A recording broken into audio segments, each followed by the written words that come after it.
মনে হচ্ছে এটা জাস্ট একটা বিগিনিং, এটা একটা বিরাট বড় স্টেপ। অ্যান্ড বাংলাদেশ অনেক কিছুতেই একটা ডেভেলপিং কান্ট্রি হিসাবে অনেক কিছুতেই ফার্স্ট স্টেপ নিয়েছে। আমাদের অনেক প্রোগ্রামস যদি দেখেন ভেরি ভেরি প্রোগ্রেসিভ। তো সুতরাং আমরা বাংলাদেশ এখানে একটা রোল মডেল হিসেবে দাঁড়িয়ে গেছে, যেখানে আমরা সব ডেভেলপিং কান্ট্রিজ, ডেভেলপড কান্ট্রি সবাইকে এটা বলতে পারি যে দেখো কি করা যায়, কত মানুষ আছে for in support to help people with disabilities. আর এইটাকে নিয়ে আমাদেরকে আরেকটা এটা গ্রাউন্ড তৈরি হলো, এটাকে নিয়ে আরও বড় করে করতে হবে, আরও ইন্টারন্যাশনালি করতে হবে। যেই ফিগার হেডসরা এই অনুষ্ঠানে আসলো in support of children with autism spectrum disorder and developmental disabilities, এনারা বিহাইন্ড আস 100%। আমি মিডিয়াকে রিকোয়েস্ট করব যে আপনারা এই অ্যাওয়ারনেস ক্যাম্পেইনটা আমাদেরকে সাহায্য করেন, কারণ এটা এমন একটা টপিক, এটাতে কিন্তু সবাই এফেক্টেড, সবাই কোনো না কোনোভাবে এফেক্টেড। আমরা আইদার কাউকে চিনি, রিলেটেড অর নট রিলেটেড। আর আমরা এটাকে এত কম বুঝি। এটা অটিজম স্পেকট্রাম ডিসঅর্ডার একটা নিউরো ডেভেলপমেন্টাল ডিসঅর্ডার, একটা কমপ্লেক্স একটা ডিসঅর্ডার, যে এটাকে বোঝা 100% সম্ভব খুব কম মানুষেরই। আর প্রত্যেকটা শিশু ইন্ডিভিজুয়ালি affected, তাদের behaviors and mannerisms and portrayal of autism খুবই individualistic, যার জন্য এটার অ্যাসেসমেন্ট এত স্পেশালাইজড একটা অ্যাসেসমেন্ট। এই বাচ্চাদের যখন একটা সোসাইটিতে ফাংশন করে, হ্যাঁ, আমাদের educational system, education support structures দরকার হয়। তাদের অনেক সময় মেডিকেল কমপ্লিকেশনস, হেলথ কমপ্লিকেশনস থাকে। এইটার জন্য আমাদের মেডিকেল প্রফেশনালদের আরও সচেতন, নট অনলি সচেতন করতে হবে, তাদের এটার ব্যাপারে একটু বেসিক নলেজ থাকতে হবে, আন্ডারস্ট্যান্ডিং থাকতে হবে। সবাইকে মিলে একটা with cooperation, with partnership, with collaboration এই বাচ্চাদের, এই ফ্যামিলিদের এগিয়ে আসতে হবে আর সাহায্য করতে হবে। সাউথ এশিয়ান অটিজম নেটওয়ার্ক যেটা হবে, made up of high level political and professionals who are associated with this disability. ইন্দোনেশিয়ার হেলথ মিনিস্টার এসেছিলেন, ভুটান ছিল, নেপালের একজন পিডিয়াট্রিশিয়ান এসেছিলেন, শ্রীলঙ্কা তো অবশ্যই, মালদ্বীপস, থাইল্যান্ডে অলরেডি অনেক বড় ইনিশিয়েটিভ এটা নিয়ে নেওয়া হয়েছে। আমাদের যে ডিজিটাল বাংলাদেশ, আমাদের অনারেবল প্রাইম মিনিস্টারের করা, এইটার জন্য এটা যে আমাদের কতখানি একটা হেল্প, আমাদের ইনফ্রাস্ট্রাকচার অলরেডি রেডি, বুঝছেন। সো আমাদের ইয়েটা হচ্ছে যে এখন মানুষকে ট্রেন করে এই যে কমিউনিটি হেলথ ওয়ার্কার্স আছে তাদেরকে একজন আইদার দিতে বা তাদেরকে ট্রেন করতে, যে তারা at least first line of screening, first line of information হয়ে যায়। একজন থেরাপিস্ট এসে ওটা একবার শিখায় গেল, চলে গেল, ওটা এনাফ না, সাফিসিয়েন্ট না। এটা intense evidence based therapeutic techniques use করতে হবে, খুব ইন্টেন্সলি এটা দিতে হবে। আমাদের প্যারেন্টসদের যার জন্য শেখাতে হবে, প্যারেন্টরা এটা বেস্ট করতে পারবে, বেস্ট টুলস।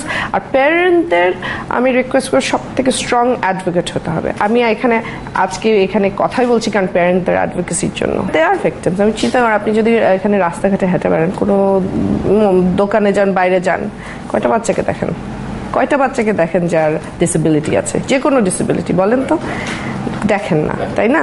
আপনি যদি কোথাও যান, কয়টা মানুষকে দেখেন রেস্টুরেন্টে বসে আছে হুইল চেয়ার নিয়ে? দেখেন। আপনারা যান, প্যারেন্টদের সাথে কথা বলেন, they are the strongest advocates. তাদের কিন্তু কিছুই আপনাদের করাবে না। Make them the star, they will help you, they will show you the way. তাদের বাচ্চারা কতখানি অ্যাচিভ করছে এইটা ফোকাস রাখতে হবে। Despite all of this challenges তারা কতখানি অ্যাচিভ করেছে আপনারা কল্পনা করতে পারবেন না। কিন্তু আমারও 14 বছরের একটা মেয়ে আছে, ও তো স্কুলে যাচ্ছে, ও কি করছে জানি, কিন্তু ওর তো এই চ্যালেঞ্জেসগুলো নাই। আমাদের অটিজমের বাচ্চাদের, আমাদের একজন ফেমাস আর্টিস্ট আছে, সে তার আর্টিস্টের শো হয়েছে, আপনারা জানেন? No, you should go do that. দেখেন, ওর সাথে কথা বলেন, আস্ক হিম অ্যাবাউট ইট, যে কিসের নিয়ে আর্ট করো, কেমন লাগে তোমার art, what do you want to say with your art. তো এরকম অনেক সুযোগ আছে। আমার রিকোয়েস্ট হবে এটা ডাজ নট স্টপ হিয়ার, এটা একটা বিগিনিং। আমার এই কনফারেন্সে যেটা বোঝা গেল, অনেক দেশ আছে, অনেক দেশের বড় লিডার্সরা আছে যারা এটাতে খুবই সাপোর্টিভ। আমি ওই লিডারদের আনতে পারি, আমি ওই লিডারদের সাথে যোগাযোগ করতে চাই, but they are all ready to support this children. আমাদের বিভিন্ন মন্ত্রণালয় তাদেরও জিজ্ঞেস করেন, তারাও এটা সবাই ওখানে ছিল এবং তাদের জন্য এটা একটা লার্নিং অপরচুনিটি ছিল। থাইল্যান্ডে, ইন্ডিয়াতে, মিডল ইস্টে, কাতার, সৌদি, এইসব জায়গায় অনেক এটা নিয়ে এইসব রিসার্চ টুল হয়েছে। এই একটা অপরচুনিটি ছিল যেখানে তাদের কি টুলস আছে, এটা শুধু মানে যদি অলরেডি কালচারাল চেঞ্জেসগুলো যেটা আমাদের কালচার অ্যাপ্লিকেবল এটা তারা করে ফেলেছে, সুতরাং এখন আমাদের বাংলাদেশে এগুলোর স্ক্রিনিং টুল এগুলো রেডি করতে হবে। আমাদের বাংলাদেশেও এটা নিয়ে রিসার্চ হচ্ছে ছোট আকারে, তো সুতরাং টুলস কিন্তু আছে এবং আনা যাবে। এটা কিন্তু শুডন্ট হোল্ড আস ব্যাক। যে আমাদের সব কজন ট্রেনাররা আসলো বিনা পয়সা, তারা তাদের চাকরি ছেড়ে আসছে, তারা তাদের ফ্যামিলি ছেড়ে আসছে, আর এই ট্রেনিং এর জন্য একটা পয়সা কম্পেনসেশন নেয় নাই। 13 জন এক্সপার্টস আসছে, একটা পয়সা তারা নেয় নাই, জানেন। রিসার্চে কিন্তু দেখা গেছে যে ফিজিক্যালি কেউ যদি ট্রেনিং করায় আর ইন্টারনেটের মাধ্যমে ওয়েবের মাধ্যমে যদি ট্রেনিং করায়, ইট ইজ ইকুয়ালি ইফেক্টিভ। সুতরাং আমাদের ওরকম ক্রিয়েটিভলি চিন্তা করতে হবে, যার জন্য আমি ডিজিটাল বাংলাদেশের কথা বললাম। আমাদের কিন্তু এই ইনফ্রাস্ট্রাকচারটা আছে যেটা অনেক দেশে নাই। আমাদের দেশে ছোট ছোট গ্রামেও কিন্তু ইন্টারনেটের ফেসিলিটি আছে, যার জন্য বঙ্গবন্ধু মেডিকেলেও তো একটা পুরো সেকশন পাবলিক হেলথের ইনফরমেশন সেকশন তৈরি করা হয়েছে, ইন্টারনেট ট্রেনিং করানোর ফেসিলিটি হয়েছে।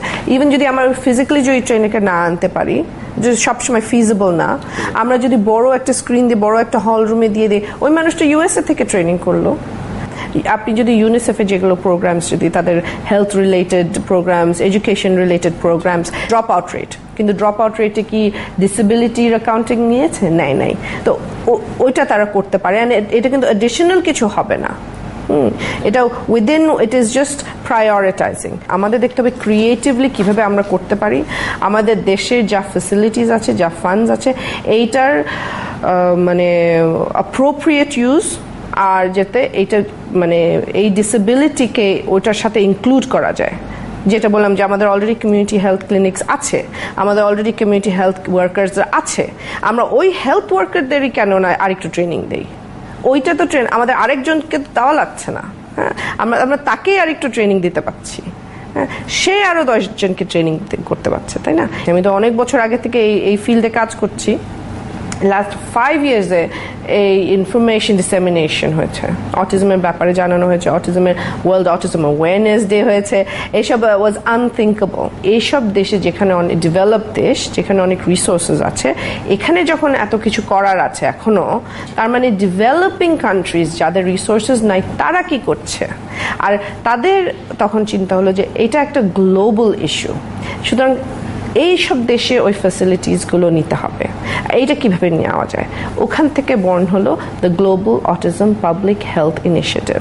এই ইনিশিয়েটিভটা ওয়ার্ল্ড হেলথ অর্গানাইজেশনকে সাথে নিয়ে তারা করছে, আর ওয়ার্ল্ড হেলথ অর্গানাইজেশন তাদেরকে টেকনিক্যাল সাপোর্ট দিচ্ছে। এটা নিয়ে তারা বিভিন্ন যে south east Asia region organisation last year একটা কনফারেন্সও করেছিল ছোট আকারে। সব থেকে বিগেস্ট ইম্প্যাক্ট কিন্তু আমরা বাংলাদেশে করেছি। একমাত্র আমরা বাংলাদেশে চারজন politically high profile political dignitaries-কে আনতে পেরেছি in support of this initiative. আমরা Second Lady of Maldives-কে এনেছি, আমরা First Lady of Sri Lanka-কে এনেছি, আমরা Prime Minister of Bangladesh-কে এনেছি এবং President of Indian Congress Sonia গান্ধীকে এনেছি। সুতরাং এবং আমাদের পাকিস্তানের স্পিকার অফ দ্য ন্যাশনাল অ্যাসেম্বলিও আসার কথা ছিল, উনি খুব ইন্টারেস্টেড ছিলেন, তো যেহেতু উনি অ্যাক্টিং প্রেসিডেন্ট আর কেউ ছিল না, উনি পারলেন না, দুঃখজনক। তো সুতরাং এত হাই প্রোফাইল সবাইকে আনা আর কারোর পক্ষে সম্ভব হয় নাই। ওনাদের সবার সাথে আমি দেখা করেছি, কথা বলেছি, ওনারা পার্সোনালি আমাকে অ্যাসিওরেন্স দিয়েছেন যে এটার সাথে ওনারা আছেন অ্যান্ড সাপোর্ট করবেন যেভাবেই হোক। বিভিন্ন টাস্ক ফোর্সের কাজ হবে, they are going to be representatives of all the different areas, যেমন task force on advocacy and awareness, there will be a task force on education, a task force on service delivery, and a task force on research. তো এইসব এরিয়াতে যারা মোরালেস experts আমাদের দেশে, তারা এইসব বিভিন্ন টাস্কফোর্সে তাদের ইনপুট দিবে, তাদের কাজ দেবে, কী কী রিকোয়ারমেন্ট, তাদের কাছ থেকে ওই ফিডব্যাক আসবে। বঙ্গবন্ধু মেডিকেল আমাদের এটা সাপোর্ট করেছে। তাদের কাজ যেটা হচ্ছে main, to build that experts, হ্যাঁ, ট্রেনিং করানো। কারণ যেটা সব থেকে কমপ্লিকেটেড হয় এই যে ট্রেনার্স আনা আর ট্রেনিং করানো। I thank our foreign ministry persons, তারা এটাতে আমাদের সাহায্য করেছে। কারণ আমরা তো টেকনিক্যাল অ্যাসপেক্টগুলো বুঝি, কিন্তু যে কয়টা দেশ ছিল, ইট ওয়াজ ইউনানিমাসলি র্যাটিফাইড। আমি অ্যাটলিস্ট পার্সোনালি যত মন্ত্রীদের সাথে কথা বলেছি, দে আর ভেরি ওপেন টু ইট। কোনো জিনিস ভালো করে করতে হলে ওভারনাইট করা যায় না, কিন্তু এটা ইনক্রিমেন্টাল ছোট ছোট স্টেপস করে করতে হবে। আর যেটা চাই লাস্টিং এফেক্টিভ চেঞ্জ, এই লাস্টিং এফেক্টিভ চেঞ্জ করার জন্য আমাদের কিন্তু খুবই সূক্ষ্মভাবে, খুবই ধীরে সুস্থে ভালোভাবে করতে হবে। চ্যালেঞ্জ ফেস করতে হবে, যেটা বললাম, চ্যালেঞ্জ একটা নাম্বার 1 আমাদের awareness campaign, that's way you come in, তাই না? আপনারা আপনাদের কলিগসদের, আপনাদের এডিটরদের সবাইকে বলবেন যে এটা নিয়ে আর একটু কথা বলতে হবে, এটা নিয়ে আরো প্রফেশনাল আর্টিকেলস লিখতে হবে, এটাকে আর একটু ফোকাস করতে হবে। আপনারা আসেন, সাহায্য করেন এই মা বাবাদের, bring their stories to the forefront. আমার জন্য এটা করা খুব সহজ। আমি আমার প্রফেশনাল রিকোয়ারমেন্টই একটা to be an advocate for children with disabilities. তো আর আমি সুতরাং এইটা মানে আমি খুব প্রফেশনালি আর পার্সোনালি আমি আমার এটা মিশন মনে করবো যে আমি যদি আমার বাংলাদেশের মানুষের জন্য কিছু করতে পারি, আমার কোনো পলিটিক্সে আমার কোনো ইন্টারেস্ট নাই, আর আমার পলিটিক্যাল কোনো অ্যাম্বিশন নাই, কিন্তু হ্যাঁ আমার ফ্যামিলি আমার সাথে আছে, আর আমার ফ্যামিলি পলিটিক্যাল। সুতরাং তাদের পলিটিক্যাল ইনফ্লুয়েন্স দিয়ে যদি আমি আমাদের বাচ্চাদের যাদের ডিসেবিলিটি, আমাদের ফ্যামিলি যাদের ডিসেবিলিটি, তাদেরকে সাহায্য করতে পারি, তাহলে আমি 100% তাদের সাথে আছি। And I am here to make it happen. আমার যতখানি ক্ষমতা আমি হেল্প করব এটা করার জন্য। I am open to working with everybody. আমি চাই যে সবাই এসে সবাই কাজ করবে, আমাকে যারা সাহায্য করবে আমিও তাদেরকে সাহায্য করব। So everybody is welcome to reach me, to come forth. আর আমার ইয়েটা হচ্ছে I want collaboration, I want cooperation, I want partnership. কারণ বাচ্চারা যেটাই তাদের স্কিল কি চ্যালেঞ্জ কি ডিসেবিলিটি যেটাই বলেন, দে আর আওয়ার ফিউচার। আমরা তাদেরকে যদি সাহায্য করি, তাদেরকে যদি উঠায় নিয়ে আসি, আমাদের দেশের ফিউচারটা ভালো হবে। আমি প্যারেন্টদের একটাই কথা বলতে চাই যে প্যারেন্ট, আপনাদের সাথে আমি আছি। আপনারা আমাকে জানান কিভাবে আমি আপনাদের সাহায্য করতে পারি। You are my guide, you are my teacher, you are the ones who are going through these challenges every day, and kudos to you. You're doing an excellent job, and tell me how I can make it better for you. Thank you. যাদের disabilities আছে, যাদের challenges আছে, তারা আমাদের থেকে different না, তারা আমাদেরই মতন। আমাদের সাথে সমাজে যাতে সম্মান দিয়ে তারা চলতে পারে, আর তাদের কিভাবে সাহায্য করতে পারে, এই দায়িত্বটা আপনাদেরকে সবার আগে দিলাম।